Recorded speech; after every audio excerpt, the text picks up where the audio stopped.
Hi, I'm going to read to you a little bit of my graduate thesis, which I promise is not as dry as it sounds when somebody says graduate thesis. Um, this is an essay called Memories Like Dreams, and it's about the fallibility of memory.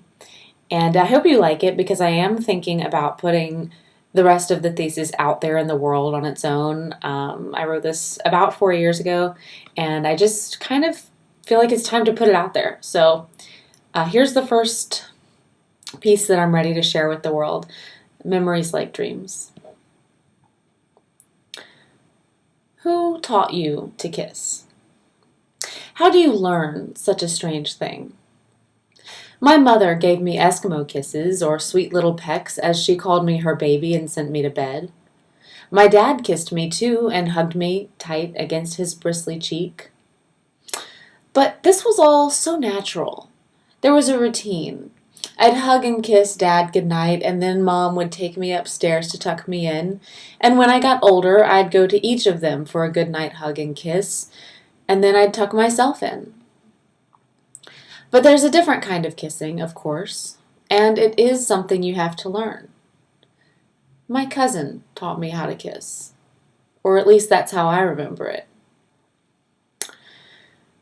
The boys were getting ready for a night camping in the yard. They'd pitched their tent not far from the back driveway in the driest, flattest part of the yard, which is also near the place we piled up clippings and fallen tree branches to be burned. It must have been summer, but it always seemed like summer then. Because there were no branches waiting for the fire, the boys had to collect their own fuel. My brother went inside to get food, or maybe around the side of the house to find twigs for the night. They were poised for adventure, and I wanted to stay out with them, to tell ghost stories, roast marshmallows, and do whatever else boys did.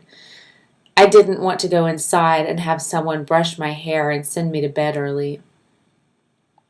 The more I think about it, though, the less it makes sense. My brother walked away for something. I stood watching my cousin arranging things in the tent. I think the tent was green, and somehow we ended up kissing. At first, I thought this was a good idea, but then it felt like suffocating. I don't remember the sensation of tongue against tongue so much as that of trying to breathe through my mouth in the middle of it, how the suction made my eyes pop wide open, how I thought I could never free myself from it.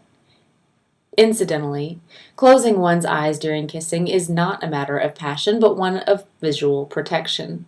In most cases, it is unnatural to have another person that close to your face, interfacing with your mouth like two spaceships docking. You close your eyes in a kiss for the same reason you close them in a sandstorm. There may come a time in a relationship that you learn to lay face to face, eye to eye, and just be there.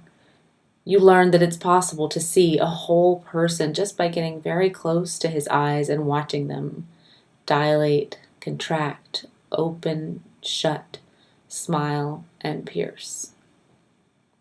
You can learn a lot that way. But I closed my eyes. This was all very new. I found myself very close to my cousin, suction cupped in, breathless, and then shyly refusing to say the words "I love you." "You're supposed to say it," he said. "Nuh-uh." "But that's what grown-ups do. You're supposed to kiss and say "I love you." I guess I said it eventually. Sometimes I told him where I would be hiding when we played games with all the cousins. We played one called Sardines, where one person hid and everyone else looked for them. When you found the person, you'd squeeze into their hiding space with them. The best part was when 4 or 5 of us would be squeezed into a cabinet or a bathtub, just waiting for the last person. I wanted him to hide with me in the bathtub or in the closet, but he never did. Maybe we only actually kissed that once. I don't know. Maybe I'm remembering it all wrong. Maybe it didn't happen. Maybe it was someone else. Maybe my friend from down the street taught me how to kiss. He was only 1 year older than me, but how did he learn? We would stand in the garage to practice kissing where no one could see us.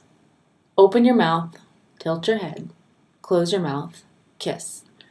Open your mouth, tilt your head, close your mouth, kiss. Open, tilt, close, kiss. We called this doing gross stuff. And we tried it out in the bathroom, in the closet, and in the treehouse, and we kept it up until nearly middle school. But we also fought viciously, called each other names, pushed each other around, and played basketball and camped out and lounged in the hammock together. But maybe it was his older sister who taught me. She was older than him by 2 or 3 years, the closest girl to my age in the neighborhood. We played together and slept over sometimes. I don't know exactly how it would have happened, but there were plenty of opportunities. She was wildly enthusiastic about everything. Try this, it's a blast, she would say. Like all little girls who had sleepovers, we took showers together, got dressed together, went to the bathroom together, and shared a bed together. And sometimes we pretended she was a boy or pretended I was a boy. Memory is a funny thing, though. My cousin does not recall us kissing. The little boy down the street would definitely remember. His older sister might remember if I asked her in private. It was all nothing. We were just kids, and of course I'm not infallible. I'm not immune to false or distorted memories. After all, for a long time I believed I had been lifted and moved physically by an angel. Or rather, I believed I was caught while falling from the spiral staircase in our kitchen. The kitchen floor is made of stone, smooth, brown, hard, and cold, and the spiral staircase is wrought iron. I used to like to sit at the top of the stairs and look down between the rails at my mother. I would watch her chopping carrots or onions, and we would talk. I would ask her questions or tell long rambling stories or just sit quietly and think. Sometimes I would lean too far over the edge, and Mom would scold me. "You're going to fall. Don't lean so far." And in my memory, I did indeed fall one day. I was terrified but silent. I couldn't scream. Then my fall slowed, and I felt myself caught softly and carried. I spun round and round in a slow falling dance until I was set gently on my feet on the solid stone floor. I remember the comfort of cool stone under my perpetually bare feet. All the while, Mom stood at the counter and chopped carrots. It must have been a dream. I asked her once if I ever fell from the stairs, and she said no, of course I hadn't, and that it was highly unlikely that I was caught by an angel. She did not deny the existence of angels, but just the likelihood of them hanging around our house. But I could still feel it, and I can now, the arms of some pure heavenly creature gently lowering me, dancing all the way down. So there you have it. I hope you enjoyed it, and there is more where that came from.